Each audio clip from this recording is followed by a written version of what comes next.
ряды Всесоюзной пионерской организации имени Владимира Ильича Ленина торжественно клянусь горячо любить свою родину, как учит коммунистическая партия.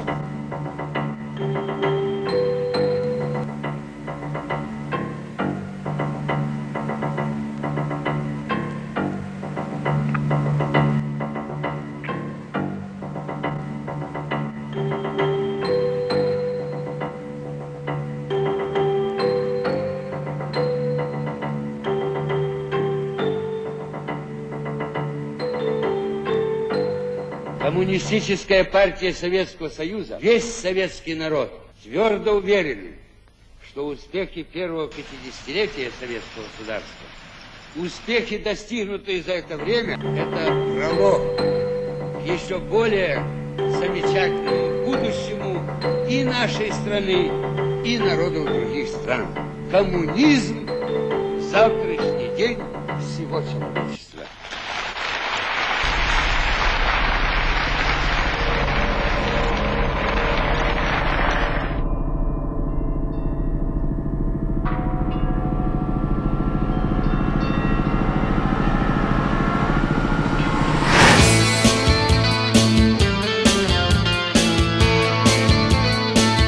Вот эти года, вот, когда появился Черненко, когда началась вот эта идеологическая борьба с чуждыми явлениями в рок-музыке, когда появились эти черные списки.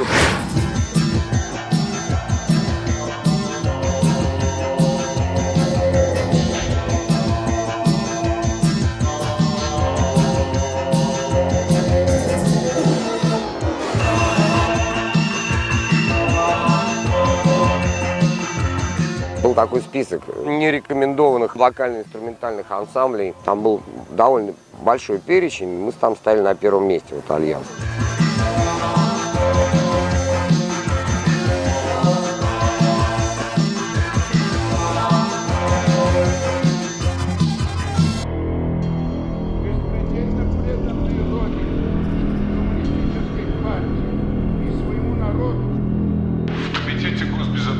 Создается 5-е управление.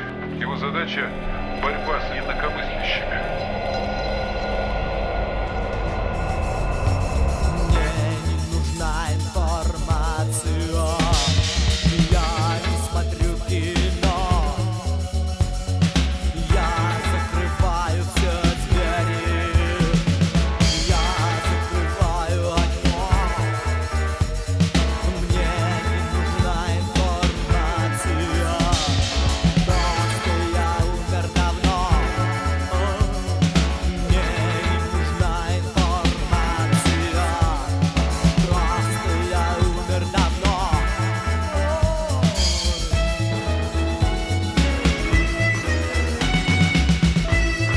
Нас арестовали в свое время, концерт был прерван, значит, нас всех арестовали и отвезли в какой-то милицейский участок, где мы просидели всю ночь.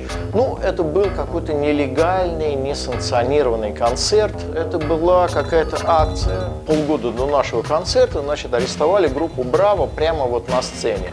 Дело в том, что у «Браво» у них был такой, ну, как бы реальный бизнес. Вот. Нас арестовали где-то полгода спустя, у нас бизнеса как такового не было, но был факт некоего как бы несанкционированного концерта.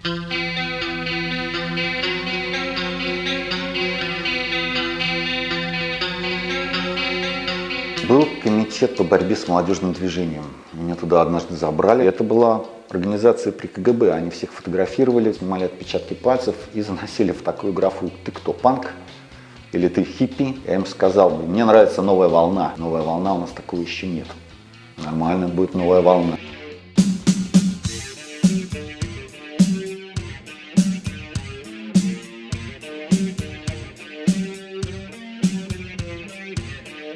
Стрём-то начался, когда Джана Стингер издала в Америке альбом «Красная волна».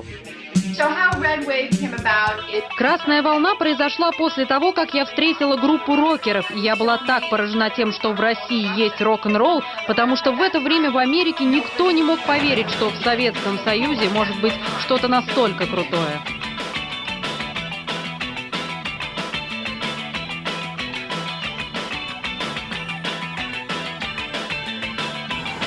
всех, конечно, прихватывали уже на таком серьезном уровне. Госбезопасность, Скала, там меня тоже таскали постоянно. Как запись могла попасть в Америке, по каким каналам, кто ее передал.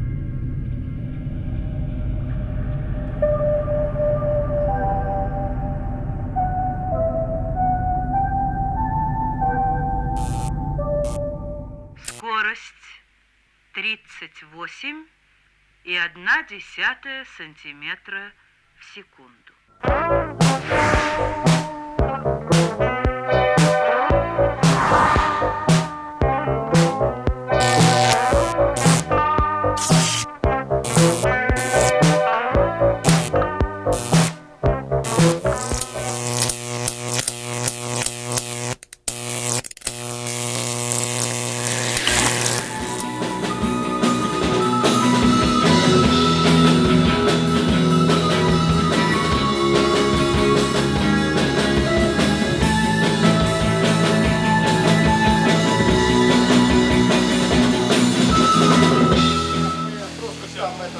Давайте сейчас по очереди каждый инструмент послушаем, чтобы все понятно.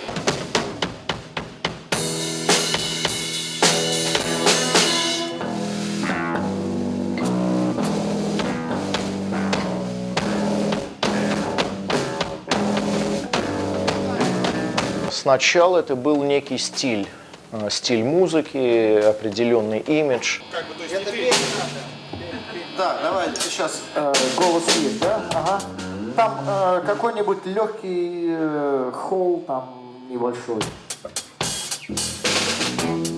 Потом это было некое движение, которое возникло уже в Москве, и вот мы осознали, что есть новые группы, новая музыка, частью которой мы и являлись.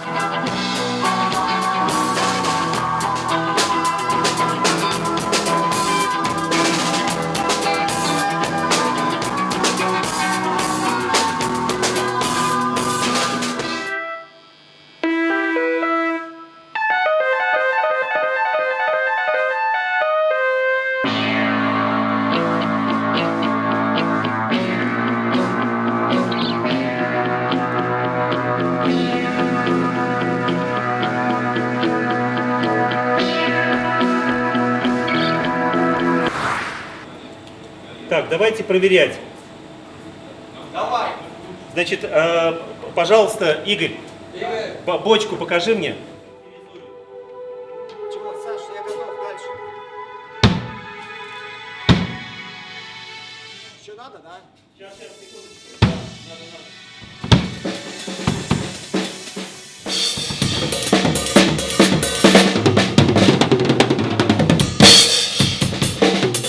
Для меня новая волна все-таки это оппозиционная музыка 80-х.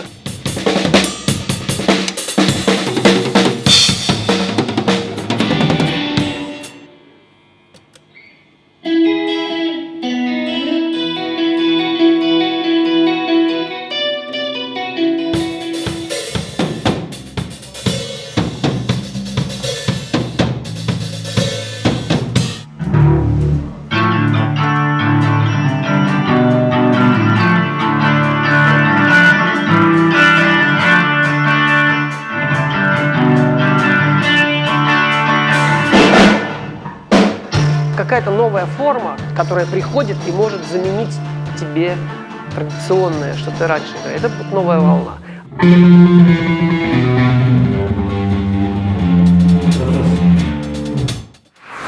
Вот то, что новое сегодня, вот для меня это New Wave. То, что чего не было. Ну или, по крайней мере, на мой взгляд, не было. Это какие-то инновации, это какой-то эксперимент. Это какая-то попытка сделать что-то необычное, не обращая внимания, как это будет, популярно, непопулярно. Вот это для меня New Wave.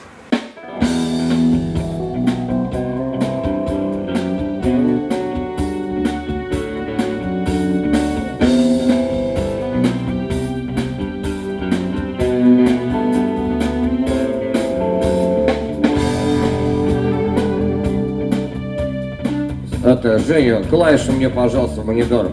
Пожалуйста. Нет границ, безграниц. Вот какое-то безграничие, какая-то свобода. Знаете, вот чувство свободы. Для меня New Wave — это чувство свободы. воодушевление и одухотворенность New Wave. Это кайф, одним словом.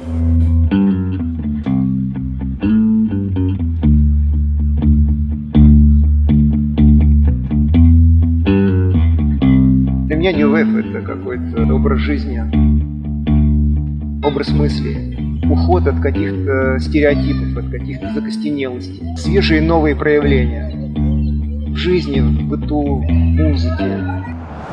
Ребят, ну вы как бы давайте это самое, решайте.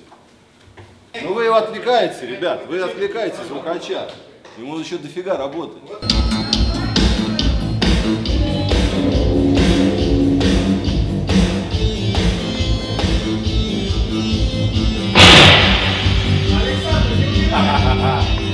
Новая волна, она и есть новая волна. Я вот, честно говоря, сложно сказать. То есть эти новые волны, они как бы накатывают и откатывают, накатывают и откатывают.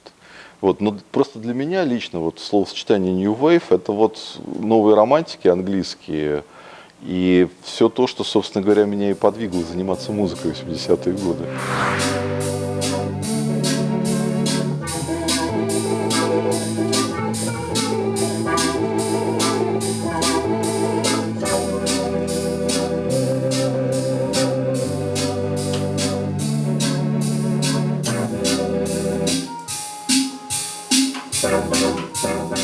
По-прежнему я Александр Сенин, не очень часто выхожу в эфир, но это связано с весьма и весьма серьезными вещами, которые здесь в нашей студии прямо сейчас происходят. Мы тут небольшое кино снимаем, поэтому уж простите. То, кто создал, собственно, новую волну, такого нет, потому что как-то все это поперло, что называется, изо всех щелей. Насколько я знаю, это очень плохо воспринималось, а новаторство оно плохо воспринимается. Это уже новаторство, что это плохо воспринималось. У нас совершенно другой был звук инструментов, и для этого надо просто слушать советскую музыку там 85-го года поставить. Там, я не могу сказать, что там были. Я там, где ребята толковые, и завтра увидится нам. Да-да-да-да-да-да-да. Это ладно. Были песняры, которые пели там какие-то там белорусско-русские там непонятные песни. Сибры. Были самоцветы, там, сябры, там, какой-то рок там появился, да, там худо-бедно играли там.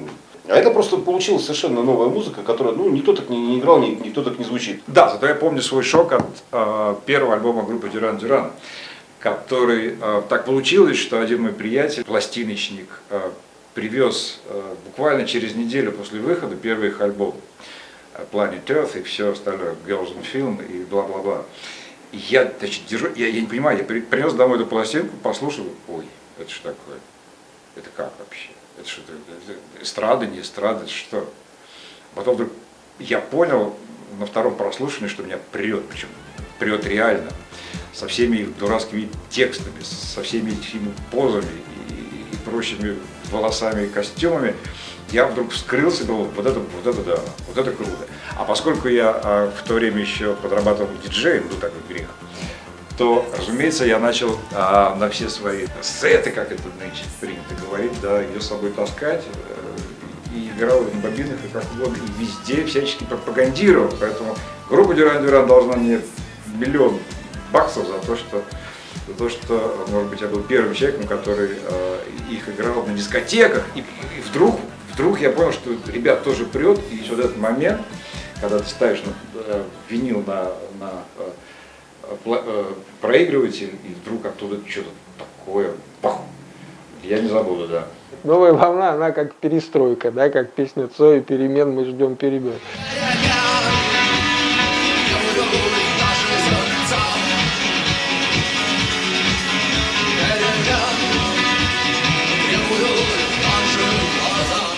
Наша русская новая волна, она вот удивительно тоже вот соединила вот это желание и новой музыки, и новой жизни.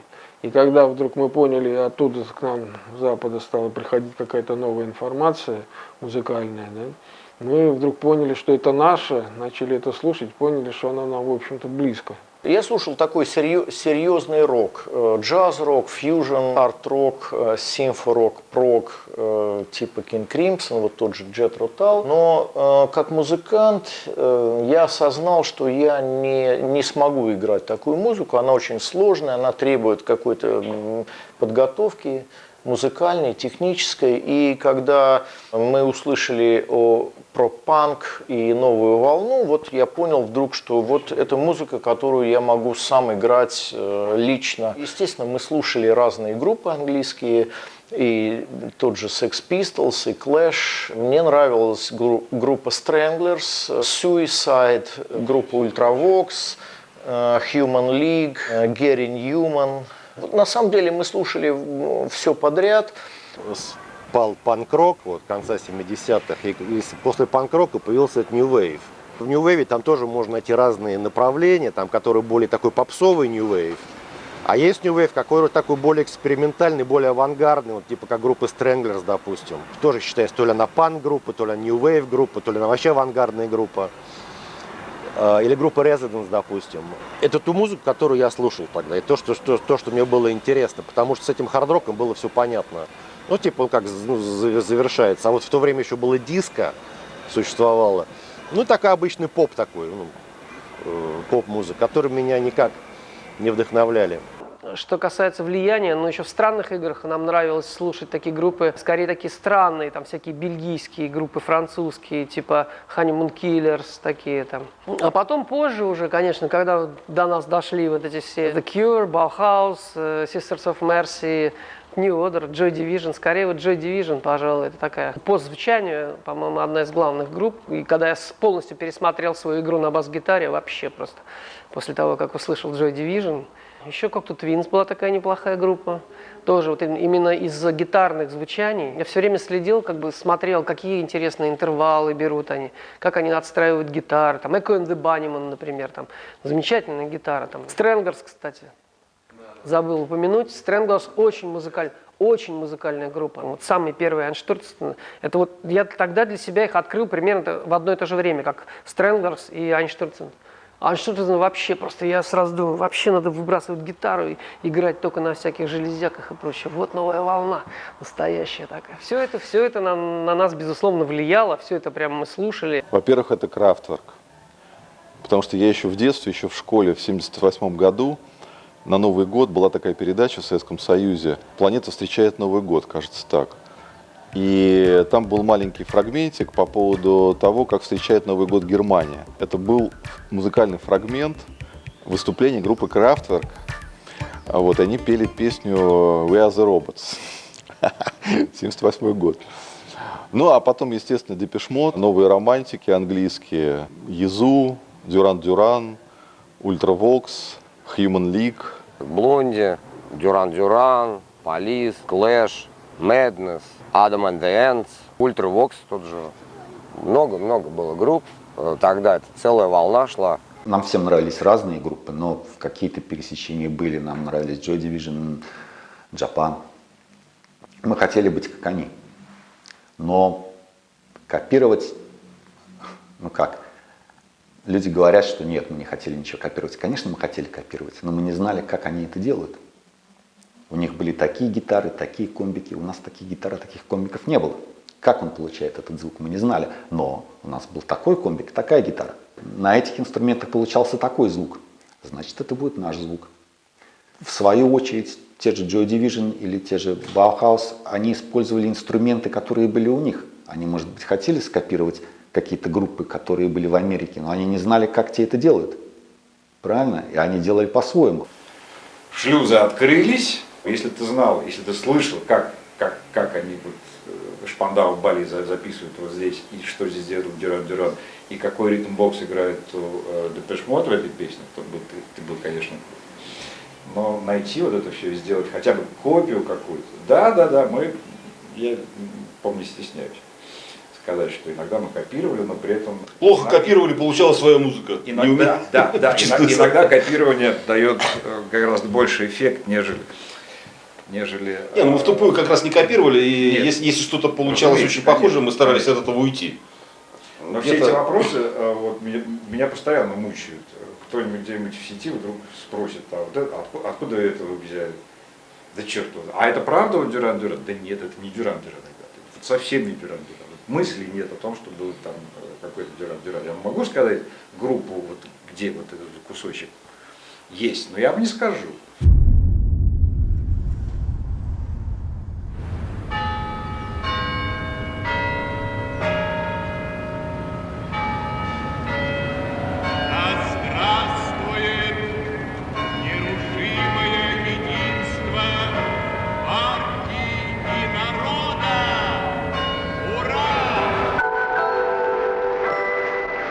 открытия Московской Олимпиады летом 80-го года. Вот у нас были первые концерты как центр. Мы в силу сложившихся обстоятельств оказались музыкантами на танцверанде в подмосковном городе, тогда он назывался Калининград, теперь называется Королев. Играли вообще все, что на танцах играют на подмосковных.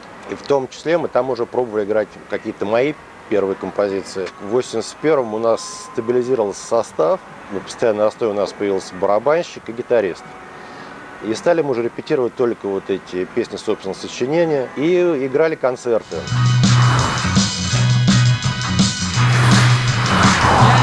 Если себе все представить иначе, тот, кто смеется, тот сразу заплачет.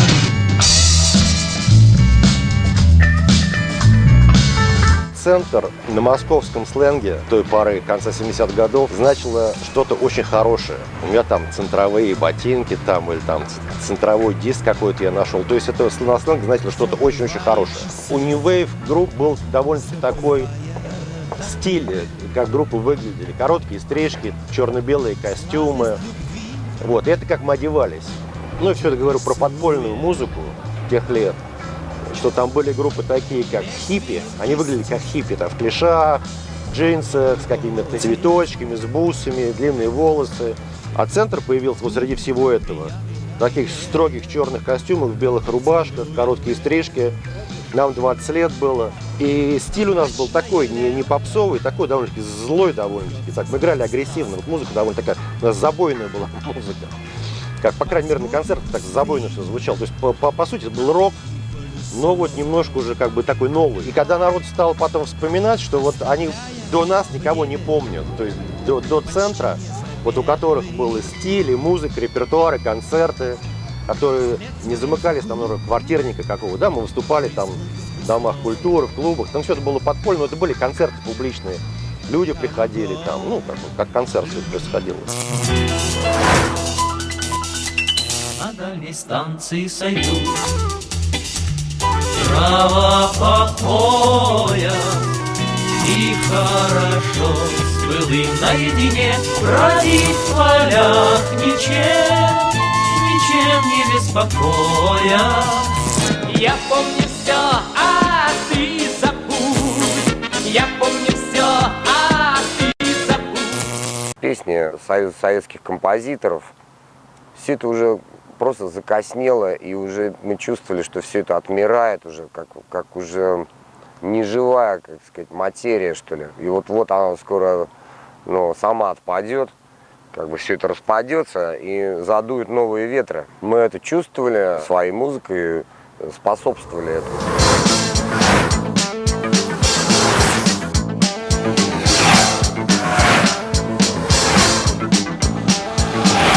Охота рано утром покидать кровать, и я бегу в универмаг. А там я слышал снова, буду дефицит давать, а дефицит покоя рак. И если мне сегодня очень сильно повезет, а у меня сомнений нет, то я куплю, что вкусно потом умрет, а черный зависти сосед. Пропустите в очередь меня. Выразить то, что нам нравится, а не то, что нравится худсовету какому-нибудь. Понимаете, о чем речь? Сейчас, наверное, трудно понять, что чтобы тогда выйти на сцену, нужно пройти было худсовет. Даже в рок-лабораторию, поступая, нужно было все равно пройти прослушивание определенных. Хотя там, конечно, не было таких рамок. Там не сидел там какой-нибудь там Саульский или, не знаю, там еще какой-нибудь композитор и говорил: ну, знаете ли, это так дело не пойдете.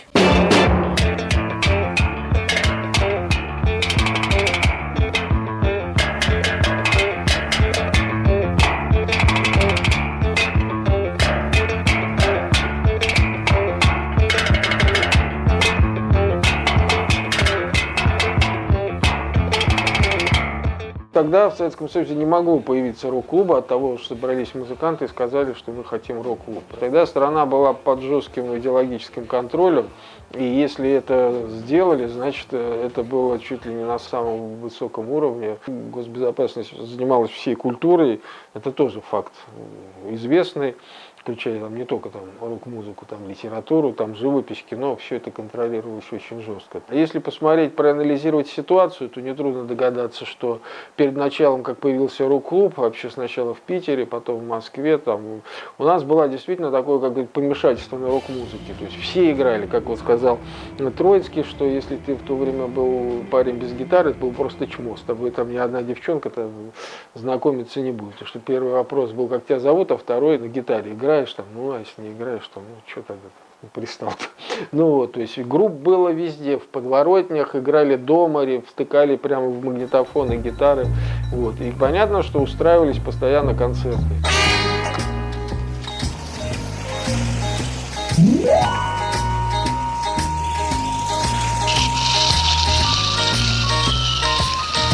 Странные игры. Первое выступление их состоялось в Ленинграде 6 марта 1982 года во Дворце культуры имени Ленсовета.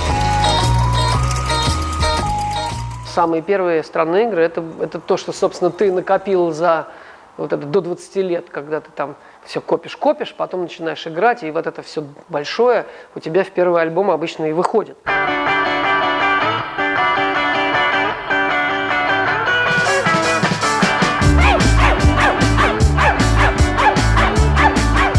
В странных играх не было явного лидера, то есть все делалось таким рыночным способом обсуждений, кто-то одно придумал, кто-то другое. Мы использовали тексты французских поэтов сначала, вот этих типа дадаистов, там и более таких современных поэтов 20 века, потому что никто текстов не писал, а это вот такая была как раз, видите, Сологуба книжечка современной французской поэзии, по-моему, называлась. И там что не текст, то шедевр.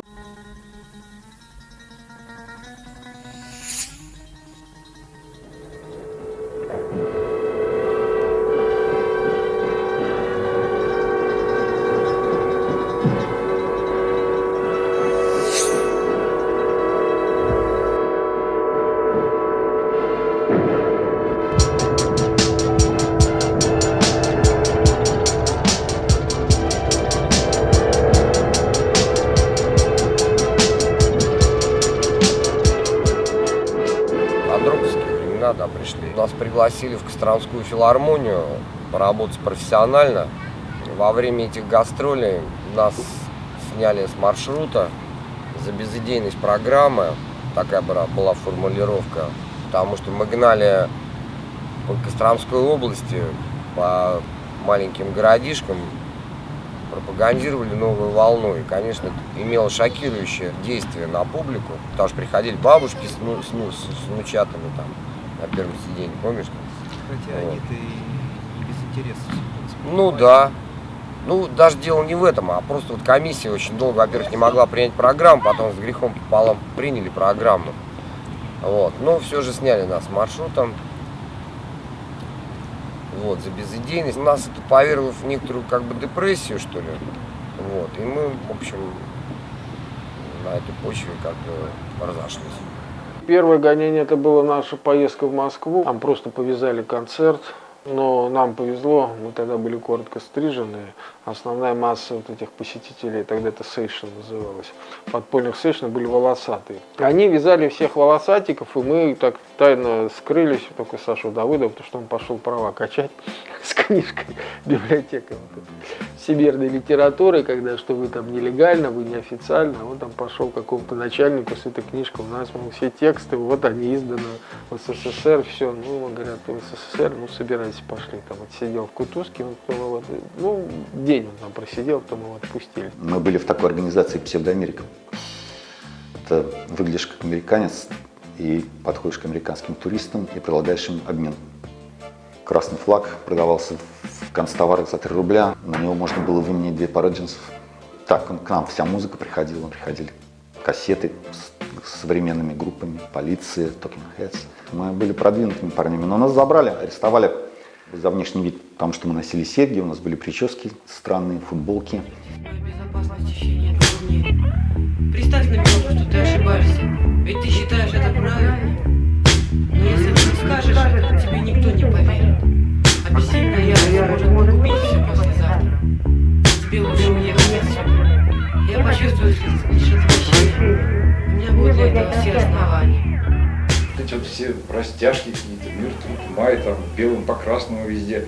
И когда ты понимаешь, что ты не такой, что кроме этого есть что-то еще, и ты знаешь, что это, да, и тебе это нравится, разумеется, то, скажем, странные игры, кино, телевизор, все были вот, это были наши люди. Ну, социологи, в общем-то, и назвали это какой-то субкультурой. Это даже не культура, это такая субкультура. Вот какие-то там немножко придурочные люди бегают с какими-то своими фантазиями. А в принципе, наверное, мы, да, играли свою сказку. Мы строили какой-то свой мир. Внутри этого мира. Безусловно, да. Все-таки, когда мы собрались втроем, мы пригласили Гришку Бешовидзе спеть и записали первый альбом Алексея Вишни на опте под названием «Балет». Запись как-то разошлась. Ну и мы вот воодушевленные тем, что мы мало того, как будто это оказалось еще интересно. Да, мало того, что мы что-то можем, это что, оказывается, вдруг кто-то слушает. И самая прекрасная рецензия была то, что ну как они могли взять такое прекрасное слово. Я теперь каждый день, когда иду варить кофе на кухне, вспоминаю этот бред, который я послушал только что. Песни сочинялись на ходу, тут же записывались ударами по канистре пустой. Как звук, как смеется и плачет струна мрачной гармонии колоколов из свинца. Памятник в силах хранить чистый звон серебра. Не заменить эту потерю нечем. Могу сформулировать идеологию группы «Кофе» следующим простым предложением. Это хорошо проводить время в грустной стране.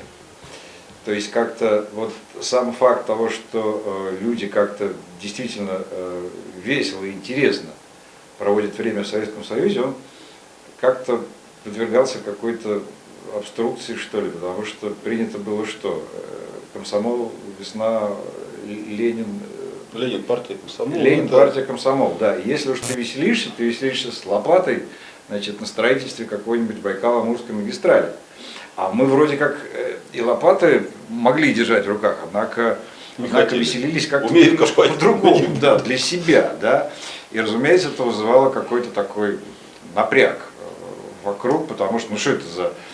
Фактически, да, мы были представителями, наверное, того поколения, которое могло вот уже жить в свое удовольствие. Творчество группы «Кофе» неразрывно связано с различными расширяющими сознание веществами, легальными, легальными, подчеркну. По большому счету, все музыканты были в той или иной степени алкоголики, потому что творчество возбуждалось в каких-нибудь пивбарах, в основном, конечно, ходили в пивбары, где песни сочинялись в лед и на ура.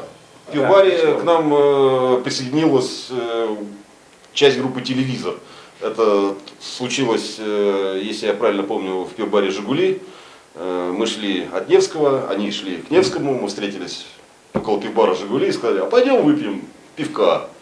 Выпив пиво изрядно, двое членов группы «Телевизор» сказали, что нет, будем играть с вами, уйдем от Барзыкина. И как не смешно это произошло.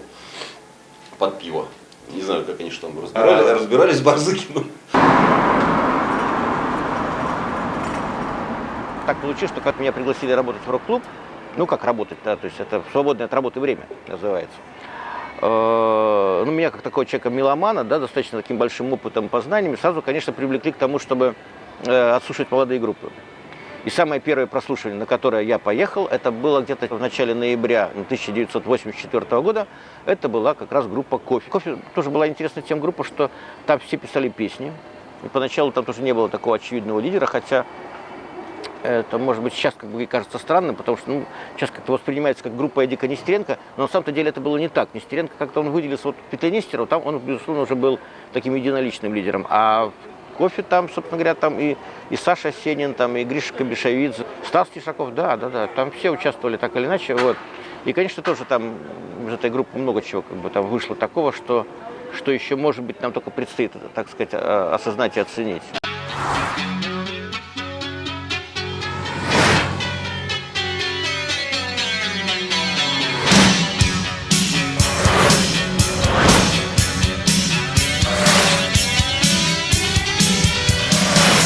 После того, как в 1985 году группа «Странные игры» перестала совместно выступать, получилось две группы. Одна называлась «Авиа», которая взяла на себя как раз вот эту всю веселость, клоунаду, маршевость такую. А группа «Игры» стала более трагичная, иногда романтичная. Полностью поменяли подход, репертуар к звучанию, к подбору текстов.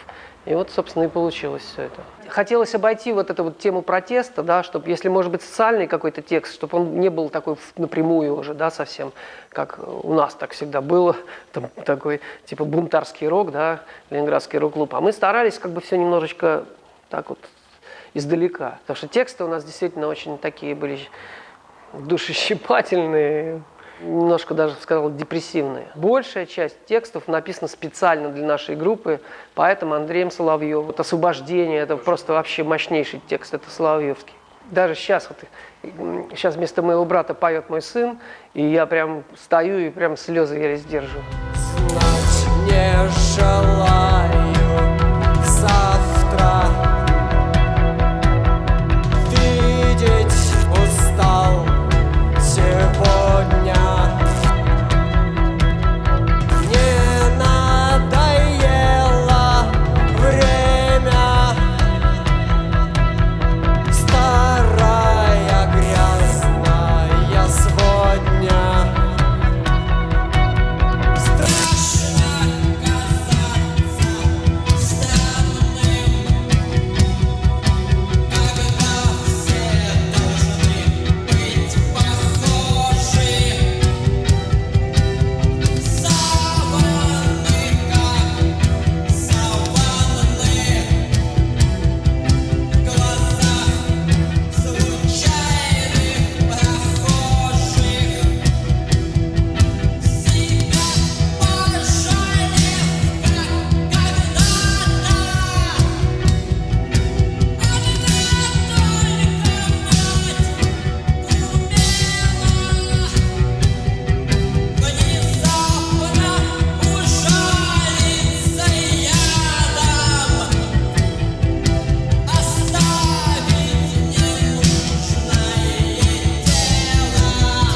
То, что нельзя было играть в «Странных играх», мы стали играть в играх.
Процесс пошел. Самое интересное, что мы еще искали даже гитариста какого-нибудь там. Кто-то нам привел в качестве гитариста попробоваться Башлачева. Ложись, кобылы! Умри, старуха! Вонюха силы! Гуляй, Ванюха! Он как там завыл, как там застенал. Он говорит, ну что, говорит, давайте вместе группу делать. Мы сказали, знаешь что, парень, ты выше любой группы, не надо тебе никакую группу. В итоге я что-то стал все больше на гитаре играть, и мы взяли уже духовую группу, нашли духовиков, и группка стала так обрастать. Потом появился Антон Адасинский, у него была студия «Пантомима», куда пришли такие плотные, мощные девушки. Вот, и из них сделали такой балет авангардный, ну, в идеях как раз супрематизма, там, советской такой ранней социалистической эстетики.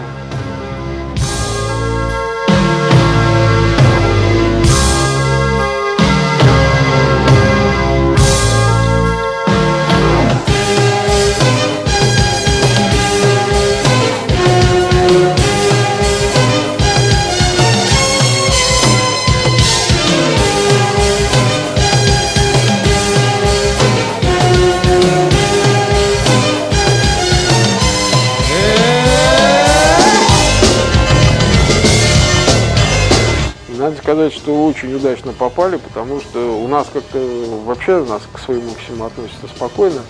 А вот когда мы выехали за границу, там, конечно, там все на ушах стояли. То есть это явно никак не вязалось с их представлением о рок-музыке, о том, что можно делать на сцене, вот, что может рок-группа делать, шоу и все такое.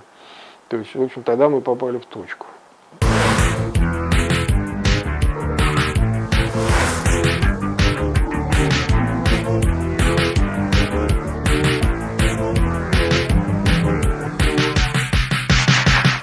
Изначально была группа «Проспект», которая возникла в 1981 году. В 1983 году к нам присоединился Ваня Соколовский, клавишник. Он с нами играл где-то примерно год. Потом группа распалась, ну, в силу естественных причин, потому что все как-то занимались там своими делами, работой и так далее. Ну и мы с Ваней вот решили сделать группу «Ночной проспект». «Ночной проспект» вырос из дуэта, который сформировался в 1985 году. Он вырос как бы до группы, в которую входило 4, 5, 6, 7 человек.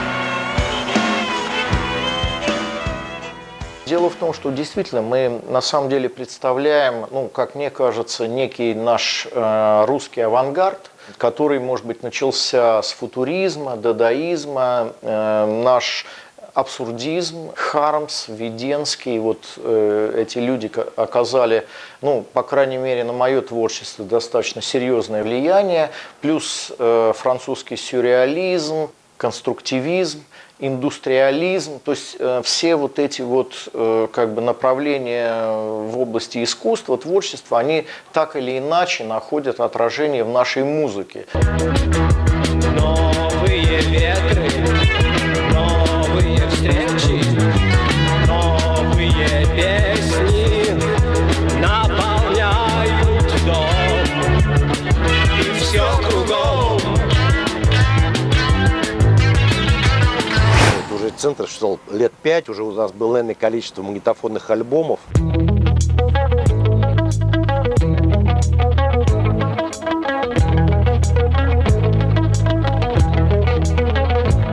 Группа была довольно известная. В Москве в свете новых веяний вот этой перестройки, появления Горбачева, изменения вот этой политики репрессий на политику каких-то, значит, более демократических преобразований, мне позвонили из горкома комсомола, что ли, московского, по-моему, да, и пригласили на встречу, говорят, мы хотим помогать музыкантам.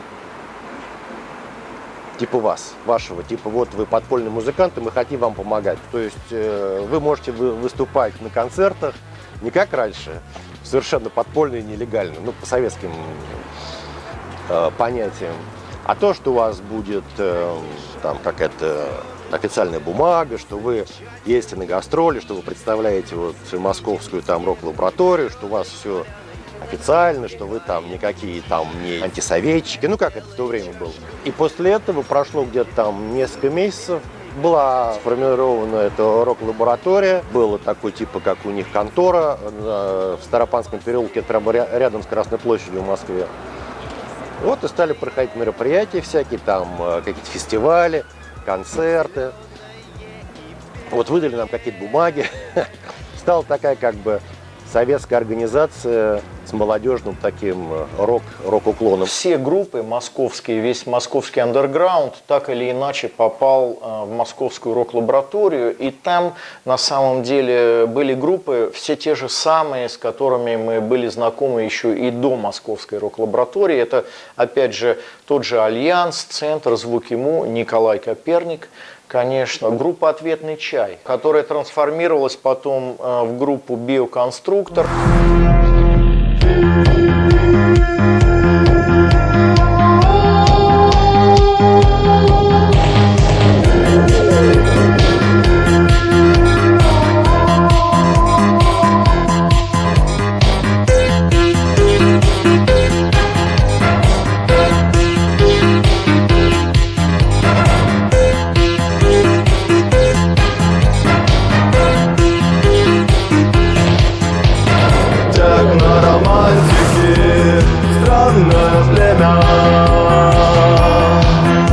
Система отчета, московское время. Звуки, ритмы, смерть рок-н-ролла. Загадочный свет, звезд небосклона.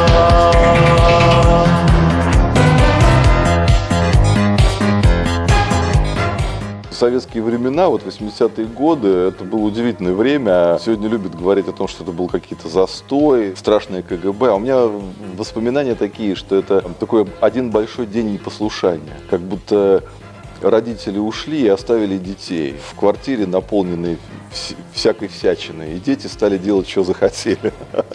А родители время от времени заглядывали в окно и смотрели, ну что там дети делают такое. Они там не подожгли случайно квартиру. Но это реально так и было, поэтому там очень было все быстро. То есть в очередной раз, когда родители заглянули в окошко, сказали, о, так там какие-то музыканты появились, и их очень много.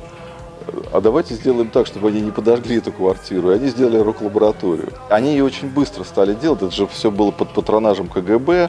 До этого все были где-то там, вот разрозненные. А рок-лаборатория дала возможность музыкантам собираться, видеть друг друга, слушать, где-то что-то перенимать. У нас была группа в рок-лаборатории «Ответный чай», а мы играли такую новую волну гитарную. Когда она распалась, встал вопрос, что дальше делать. И, собственно говоря, у меня была уже сформирована идея сделать электронную команду.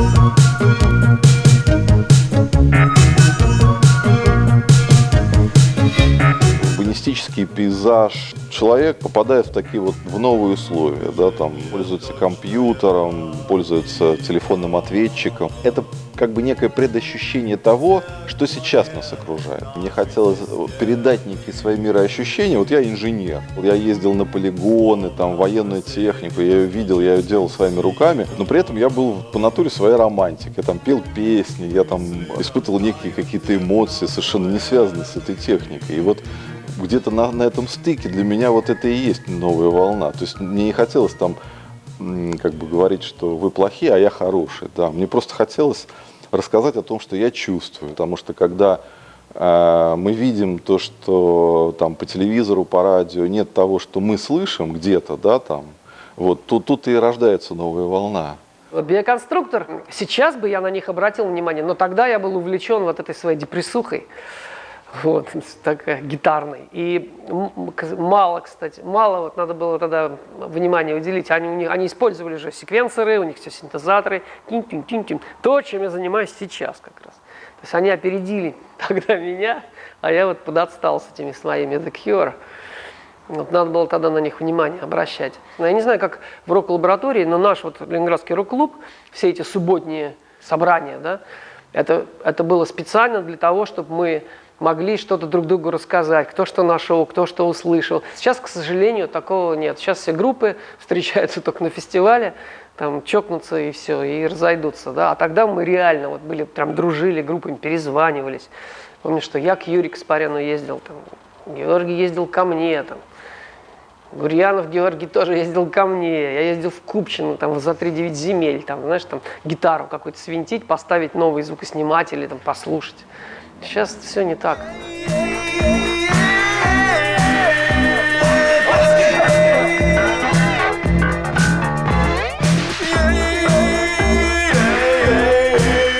Советский Союз, несмотря на всю его закрытость и полную непроницаемость, все-таки был, особенно Ленинград, конечно, был тем местом, где люди в той или иной области пытались делать что-то не совсем советское. Да? То есть мы, конечно, знали, что есть рок-клуб со всеми музыкантами, которые там выступают, включая совершенно антисоветский аквариум, россиян, которые тоже, в общем, были те еще хипаны, Майкл Науменко, вообще без разговоров. Да? Таким образом, вдруг выяснилось, что поскольку мы что-то там записали, нас кто-то где-то услышал, начались какие-то, не то чтобы предложения сотрудничества, но, в общем, какие-то предложения, от которых нельзя было отказаться, скажем, снять видеоклип в программе «Поп-антенна». Я помню прекрасно этот момент, когда мы со Стасом опять же едем в метро. Накануне в программе «Поп-антенна» показали этот клип. И когда девочки в метро напротив просто вот так вот начинают на тебя смотреть, перешептываться, они тебя узнают. И это был, конечно, абсолютный момент славы. А с тех пор такого со мной не было. Да нет, был, конечно. Если первый альбом мы приходили там с 3 песнями, из них получалось 8, то альбом «Баланс», который был написан того же Вишнина, уже в другой квартире на Гагарина, там было наоборот. Там у нас было много песен, которые, к сожалению, не вошли в этот альбом по разным причинам, и я об этом жалею до сих пор, потому что он мог бы получиться еще лучше, чем он получился, хотя то, что получилось, уже супер, на мой взгляд. Ну, в альбоме большая заслуга Вишни, потому что он на самом деле вот выступил там немножко как, не немножко, а множко как продюсер. Звук добивался, выводил Вишни. И было просто любопытно, это мы играем. Хотя играли, собственно говоря, на полных дровах, не было, ну, клавиши брали у Авиа. Но вот гитары тогда записывались на приличной гитаре, у Эдика появилась, да, от Каспаряна. Каспарян так со слезами, ему Джанна Стингрей подарила эти гитары, я пришел к Каспаряну. Да, это уже была перестройка, появилась Жанна, она привела в рок-клуб много чего хорошего. И Каспарян так со слезами так отдал мне Фендер, только ради бога. Ну, он знал, записывались, в принципе, в одной студии. Можно было сделать все дальше намного круче, и были мысли, и ну, вот так сложилось, что мы разбежались. Так сложилось просто, что мы все окончили институт и пошли по местам распределений. Вот я не перестаю это повторять, потому что да, кто-то начал за кем-то ухаживать, какие-то свадьбы. Нет, первое, это, конечно, было то, что мы пошли на работу. Но главное, работа, она убивает творчество напрочь. Что у нас кончилось время для того, чтобы сидеть себе на кухне и тренькать что-то гитару, да, или там. И встречаться, главное, кончилось время. Да. Потому что вот работа, всем встретиться. В общем, мы стали взрослыми, черт побери. Но, ну, в общем, музыкальная карьера никого из нас, по-моему, не закончила, потому что у Стаса это были АУ. Не, ну, во-первых, появилась петля Нестерова, вы играли вместе. Мы с Эдиком сделали петлю Нестерова с Гогой. Да, конечно, Гога пошел в петлю Нестера, извините. И вот пошел. Да, мы его взяли.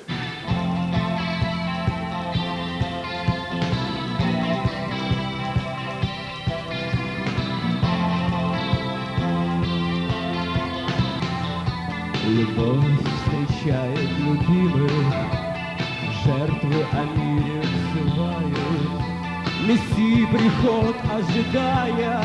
Эдик так продолжал до самой своей смерти петлю Нестера в том или ином варианте. Я там пошел куда-то на радио, и вот до сих пор сижу.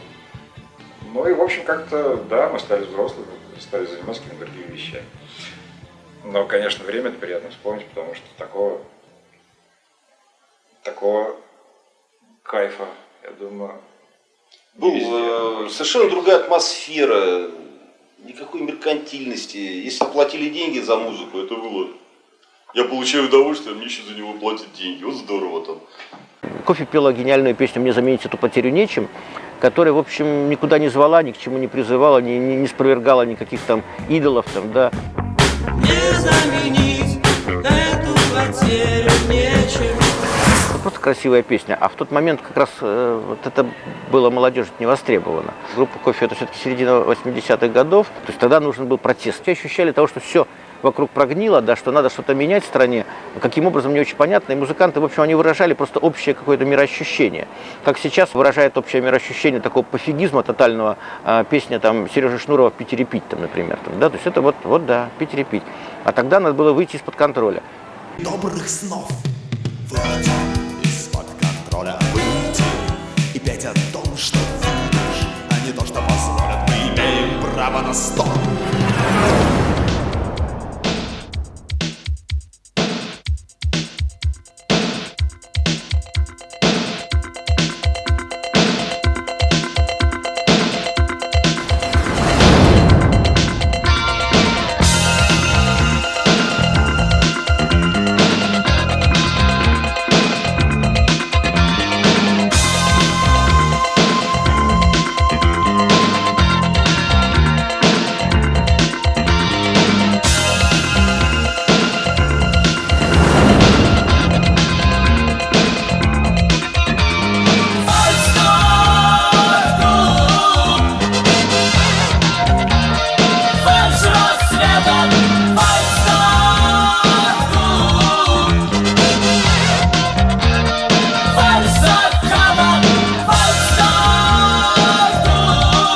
У нас был очень такой тогда, очень такой серьезный подход к звуку, к аранжировкам. Так у нас было выверено все до каждой нотки. Это в какой-то степени отличало нас от многих групп, которые, ну, скажем, были более неряшливые. Если мы берем рок-лабораторию. Вообще в рок-лаборатории была отличная атмосфера. Да, очень хорошая атмосфера. Очень миролюбивая. Очень миролюбивая. Группы были интересные. Все интересные. Совершенно разноплановые. Абсолютно. Все хотели, вот наоборот, не походить на кого-то. Знаете, вот в отличие от, кстати, питерского рок-клуба, где все, знаешь, там есть БГ, там, и все так, БГ отец. Там, типа, у нас вот отца не было, что называется. Там, все хотели вот, ну, свою, вот, как бы, найти свой градус во всей вот этой окружности. Вот. Свой градус найти, свое, так сказать, это. Вообще для нас это была отдушка, это был глоток свежего воздуха, атмосфера была потрясающая просто. И возможность просто общаться, возможность проводить какие-то фестивали, концерты вот с этими разноплановыми группами, с людьми интересными, каждый шел своим путем каким-то, но в целом это был такой костяк, двигающийся в одном направлении. Вообще было замечательное время. Да. Счастливое. Счастливое вообще было мы дети время. перестройки. Мы дети перестройки. Мы юноши перестройки.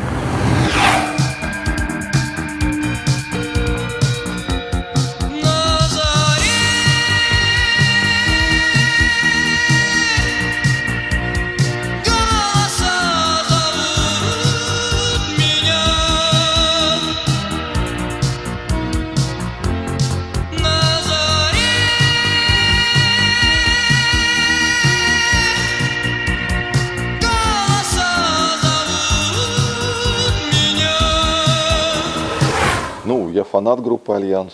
Ко мне попали их записи еще в начале 80-х, потому что у них же старая такая большая история.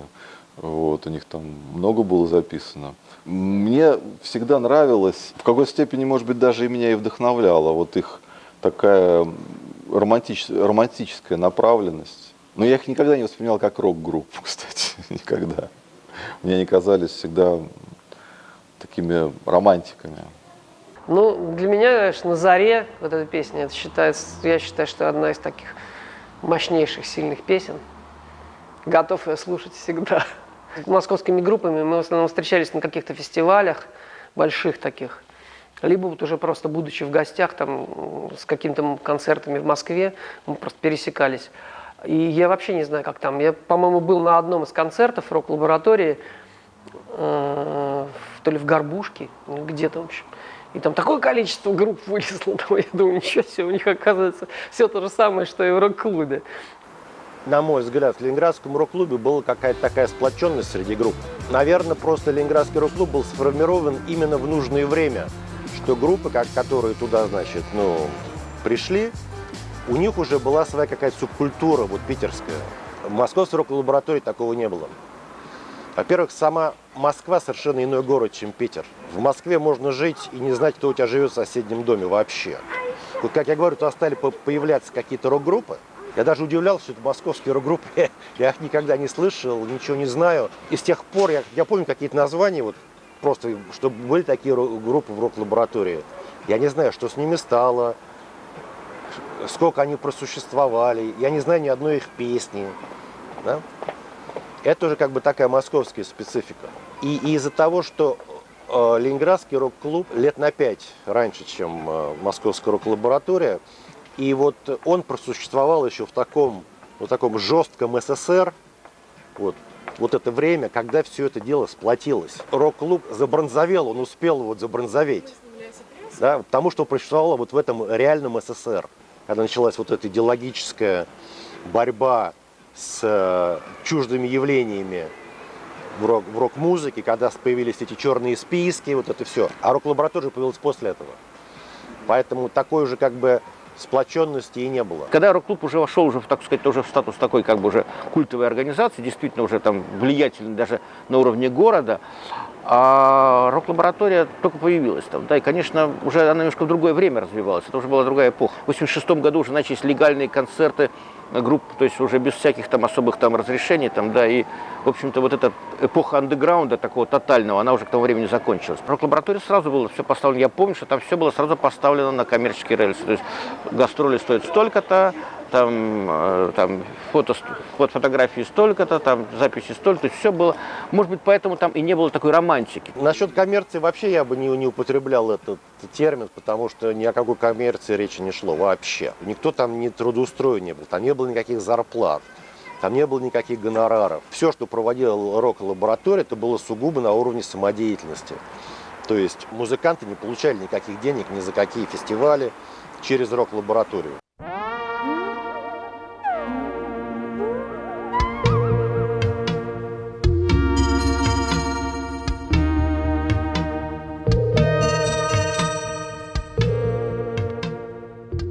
В Советском Союзе каждый человек обязан был работать где-то должен был трудоустроен быть. А эта рок-лаборатория, как бы они там не давали вот эти какие-то официальные бумаги, что мы там можем ездить на гастроли и выступать, что там нас не будут винтить на концертах. Но они все равно не давали трудоустройства. А это все равно оставалось фактором. Потому что вот эта проблема, что нужно было где-то там числиться, да, вот это, как обычно, где-то там должна быть трудовая книжка и так далее. Они не давали, поэтому через какое-то время мы просто нашли для себя более подходящий вариант, где мы, потому что стали открывать всякие уже музыкальные центры, уже как бы такая более развитая перестройка была, там уже появлялись музыкальные кооперативы, всякие музыкальные центры. Вот, и мы просто перешли в музыкальный центр, где нас оформили просто на работу. Лаборатория, конечно, очень важна была, но я не знаю, какие-то группы могут сказать, что вот мы как бы дети рок-лаборатории. Я не знаю, есть ли такие группы, да, потому что вот таких групп, наверное, как «Зоопарк», там, «Кино», «Страны игры», наверное, без рок-клуба, в принципе, не появилось бы там, да, там, ну и, наверное, многие другие. А вот что касается рок-лаборатории, я не знаю, могут ли такие кто-то сказать вот именно так.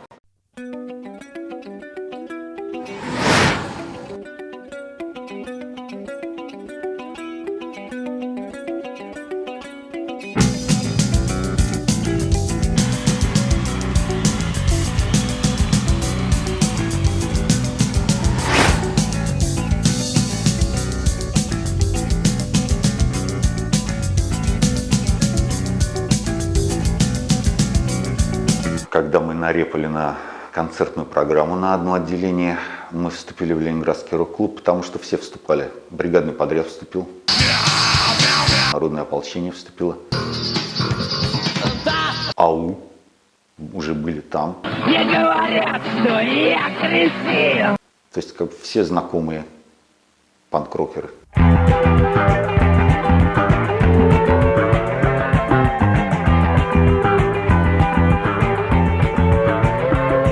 Ленинградский рок – это некий бренд, это Алиса, Кино и так далее. И если стать членом рок-клуба, это какая-то роспись лояльности этому бренду. Но с другой стороны, членство в рок-клубе гарантировало концерты. Концерты играть хотелось. И потом фестивали рок-клуба. Мы вступили по этим соображениям. Пришли, прослушались, нас приняли. Дурное влияние! Совсем молодые еще. Они, в общем, собрались в марте 87 года, и в январе 88 года они вошли в состав Ленинградского рок-клуба.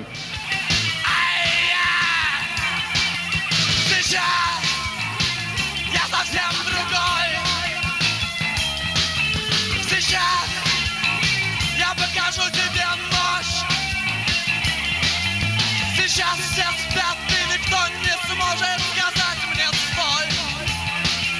Сейчас.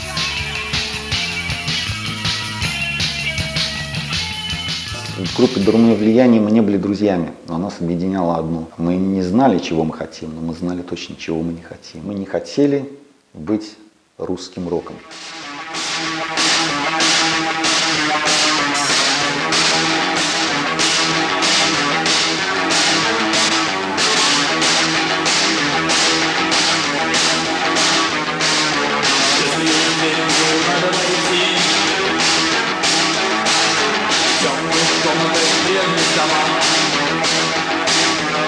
Я долгое время не мог обойти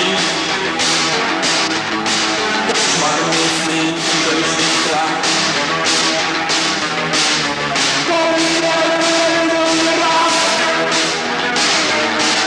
Но может быть я поступлю как конец. Мне жаль твоих высохший глаз. Может меня выпали перед смертью. Мне ни «Аквариум» не нравился никогда, не говоря уже о каких-то рок-группах. Я помню, я проходил под сценой, можно было пройти под сценой в Театре народного творчества, я срезаться. Я проходил под сценой, играла группа наверху, над сценой. Время, мы дети твоих откровений. Какой-то выкрики, странная музыка. Зал, все стояли на стульях, хлопали. Что это такое, что это за безумие? На встрече идет Оля Слободская. Я говорю: Оля, что это такое, что это за группа? Саша, ты обалдел, это ДДТ. Заткнитесь, оно не стоит на месте и не движется вспять. Боже, какой ужас. Я был очень анти-рок, русский рок. Вот у нас был концерт, мы выступали с «Новым романтиком», и у нас, значит, случился такой эксцесс, что публика стала кидать на сцену всякие предметы, апельсины, яблоки, значит, деньги там и прочее говно. Вот, и, значит, наш солист, он тоже взял там какой-то апельсин и, швырнул в зал, там кому-то попал по голове и сказал, что он всех убьет сейчас. В общем, он решил войти в конфликт с аудиторией, хотя там была публика, которая как раз нас поддерживала, а была какая-то местная публика, какие-то гопники, в общем, афганцы и прочее какое-то быдло, значит, которая, хотела выяснить с нами отношения.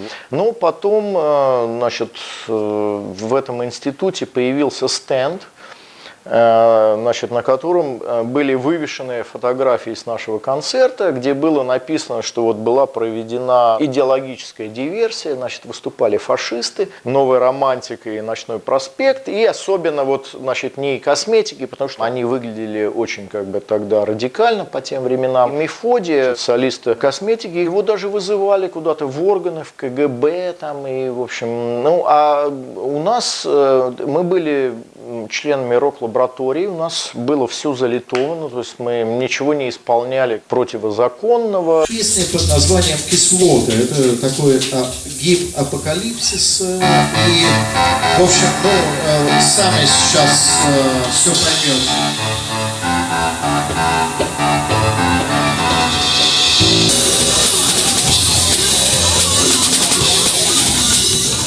Экзистенциальная тема, то есть мы реагируем вот посредством музыки, нашего творчества на то, что нас окружает.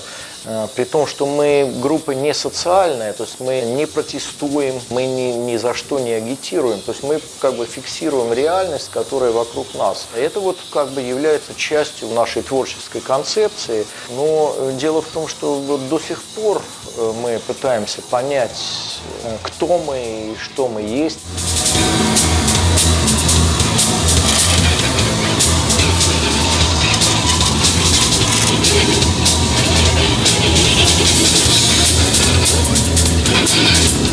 То, что мы играем, это некий процесс, который просто идет на протяжении нашей жизни. То есть мы рефлексируем, отражаем то, что происходит внутри нас, вокруг нас.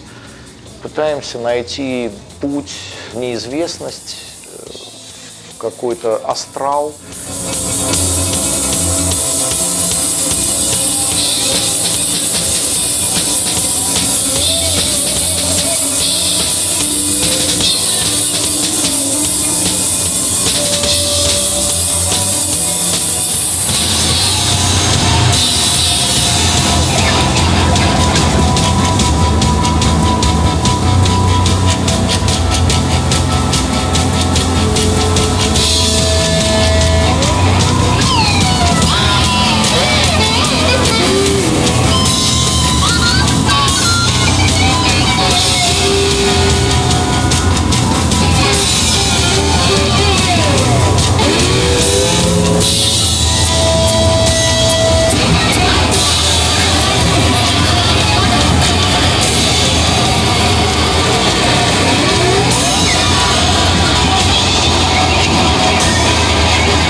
Были на пике, да, наверное, какой-то Да, популярности. да. У нас тогда занесло вот к Лисовскому в эту фонограммную тусовку. Мы некоторое время попробовали на вкус, как это под фанеру открывает рот. Андрей, с своей стороны расскажу, как все было, вот как у меня с Олегом произошло, так сказать, ну, как бы размолвка. Вот, я ему сказал, что я хочу играть живьем, я хочу взять нового живого барабанщика. Вот, а он сказал, а я не хочу. Я говорю, ну, слушай, кто здесь Ленин, я или ты? Ну, мы играли до этого под ритм-машинку просто-напросто.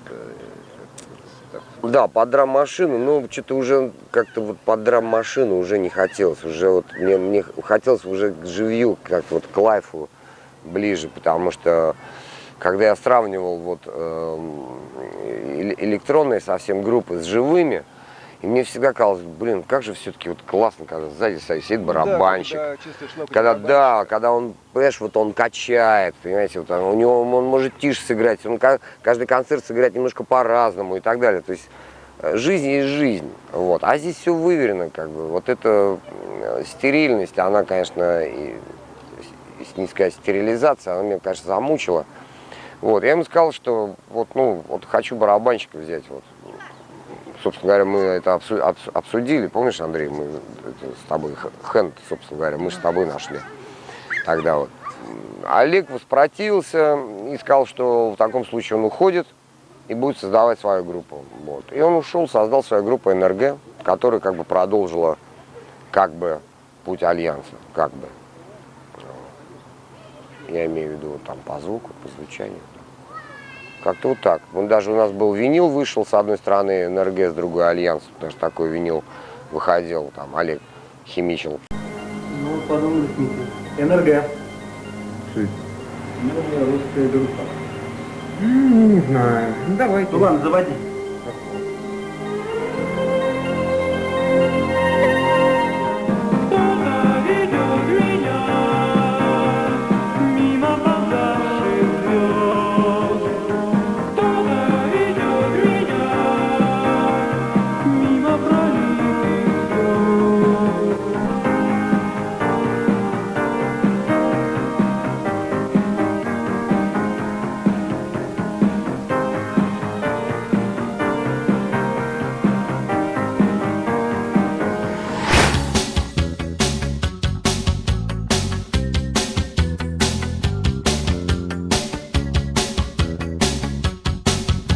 Я приглашаю на ринг рок-команду Москвы и рок-команду Ленинграда. Приветствуйте их!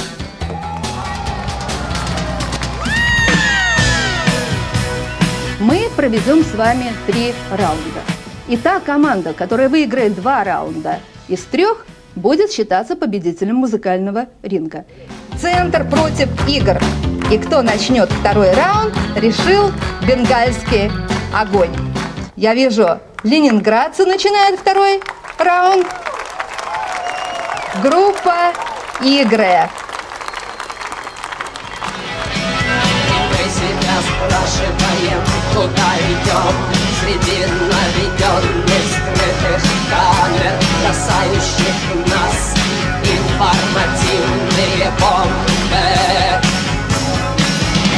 И мы себя спрашиваем, скоро ли как ветер отбросим оковы ненависти мира, где мы прозябаем, мира, где мы прозябаем.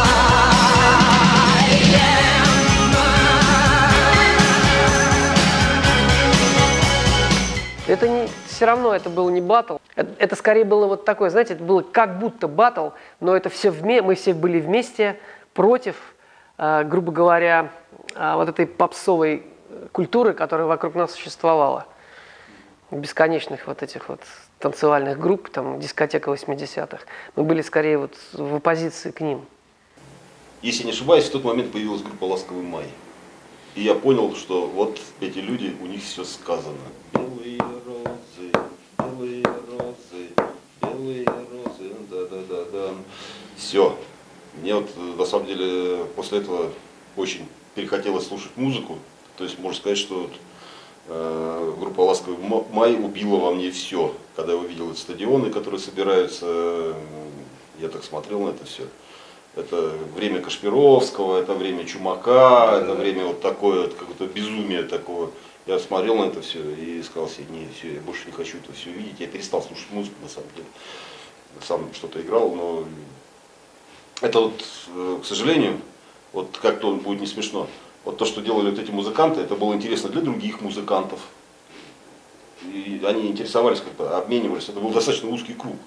И что-то делали для себя и друг для друга. Навсегда, все наше навсегда,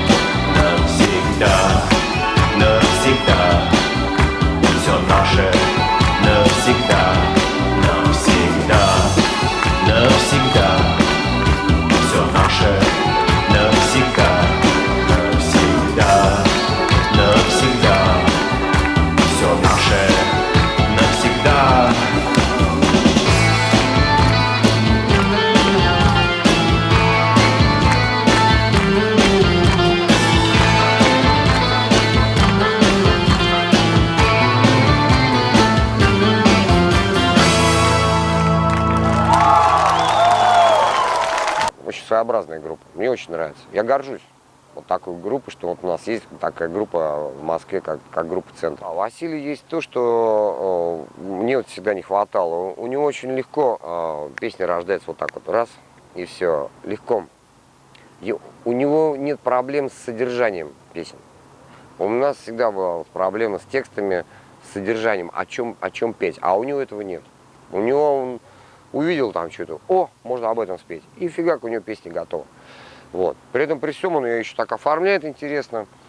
У Василия есть, нет того, что есть у меня. У Василия нет, к сожалению, он поет совсем так очень низко и так как бы напевает скорее.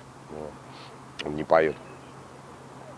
Мы с ним по этому поводу дружим, на самом деле. Потому что всегда так, бывает дружба завязывается на том плане, что вот, когда чего-то не хватает, да, друг у друга. Поэтому мы дружим, мы его приглашали, он уже нас выступал на 33 года на юбилее. Мы делали 2 кавера, «Все наше навсегда» и «Привет тебе». 2 песни мы просто сделали.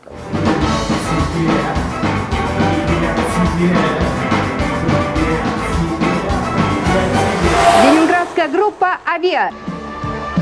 Я думаю, музыкантов из «Авиа» Алексея Рахова, Николая Гусева и Александра Кадрашкина многие из вас узнают сразу же.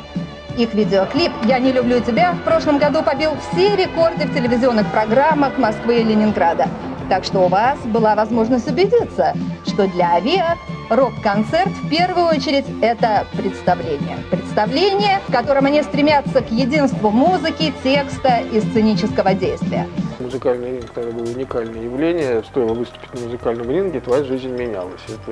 Это было правда.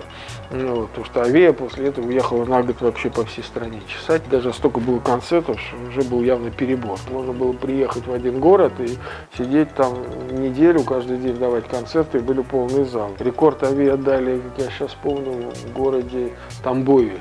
Мы там месяц сидели, кроме, по-моему, понедельника и вторника у нас каждый день были концерты. То есть, вы можете представить, Тамбов приезжает группа и каждый день. Вся провинция сошла с ума. Все хотели видеть группу Ленинградского рок-клуба. Не важно, что ты играешь, не важно, кто ты. Если ты принадлежал Ленинградскому рок-клубу, приезжай, играй. Мы играли в таких дырах, что вспомнить страшно. Однажды мы играли концерт, первый концерт сыграли, молодежь вся просто была на ушах стояла. Пришли милиционеры, выключили пульт в 12 часов, сказали, что всем надо идти домой. На следующий день днем к нам пришли в гостиницу отцы города, вручили нам гонорар за оба концерта и сказали: ребята, вот билеты, нашу молодежь просим не возвращать, уезжайте.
У нас в группе было 2 лидера. Я был лидер и Леонид Величковский. И у каждого из нас было некое свое видение музыки. Как результат получилось, что, собственно говоря, то есть технология потом реализовала некий свой аспект. из-за того, что не было взаимопонимания, возникало какое-то психологическое напряжение в группе. И мне вообще кажется, что очень многие группы распадаются именно из-за этого.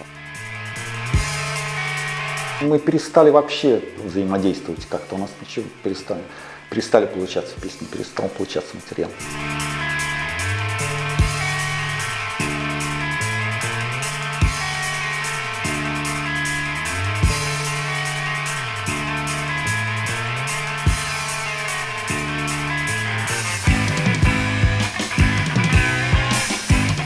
Кстати, мы видим что? Мы видим, что спустя годы люди обратно собираются. То есть вот они вот спустя годы, они переосмысляют все, они вспоминают, как было, они находят некие новые слова, и они находят этот вербальный способ объяснить. А вот ты знаешь, Джон, там, я же хотел сказать вот именно это. Там. Вот если ты думаешь, что ты ко мне что-то говоришь,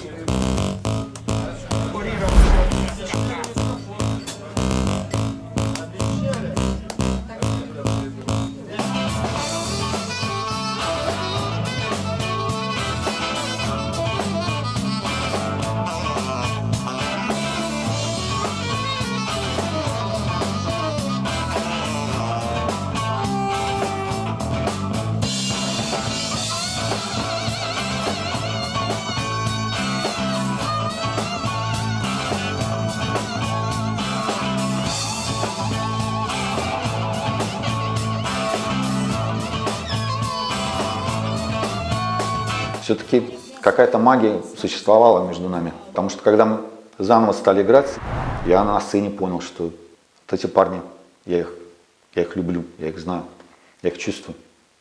Не знаю, с чем это связано. А может быть, без меня у них тоже перестало получаться. Группе нужен лидер. Здесь какая-то алхимия вот, и взаимоотношений между людьми, и вот этого вот мироощущения именно в творчестве. В каждом теле электромагнетизм, в каждом звуке электрическая жизнь. Игра на бетоне неясных теней, в биопространстве искусственных дней.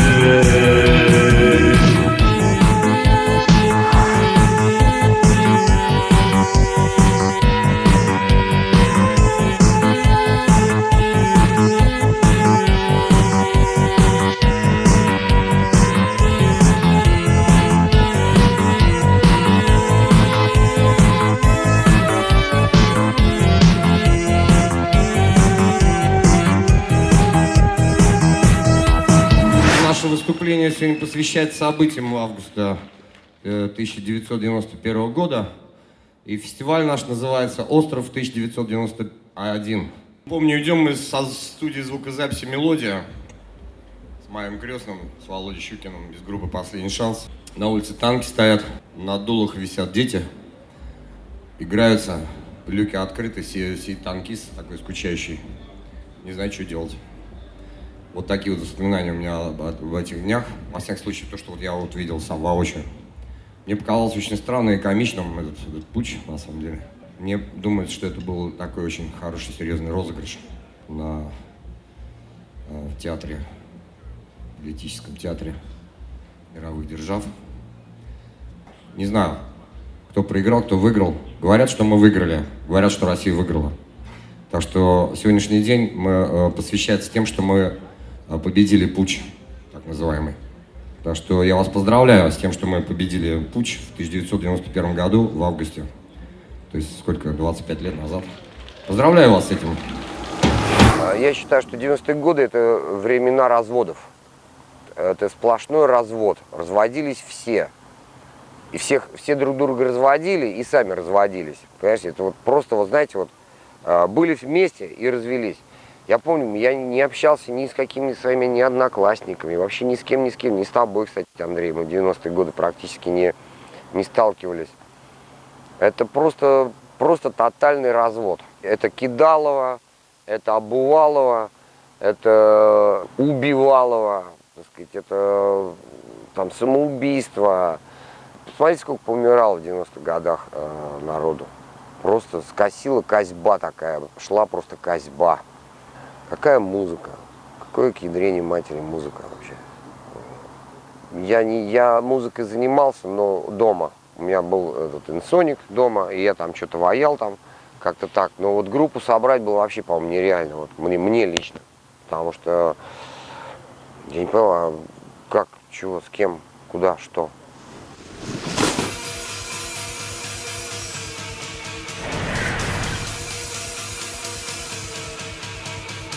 Буйное время было.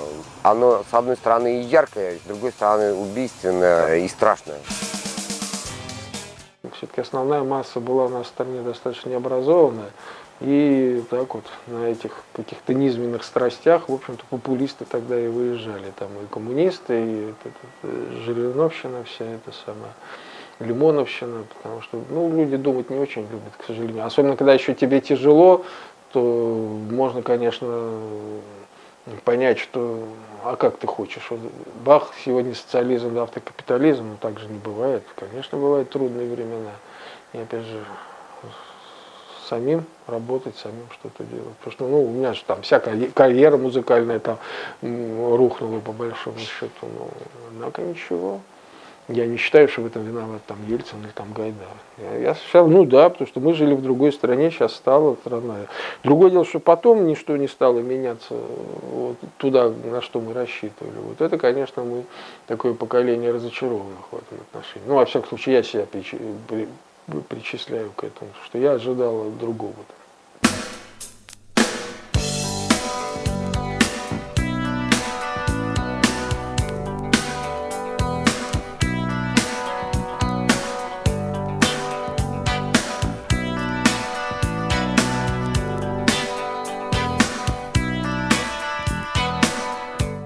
Это как раз был тот период, когда открылись границы, информации стало больше. Уже мы могли сами выезжать за границу, сами там покупать пластинки и так далее. Это как раз группы, которые смогли увидеть больше, чем группы, существовавшие до этого в России. У них было больше информации, и поэтому они эту информацию через себя передали уже дальше туда, в Россию.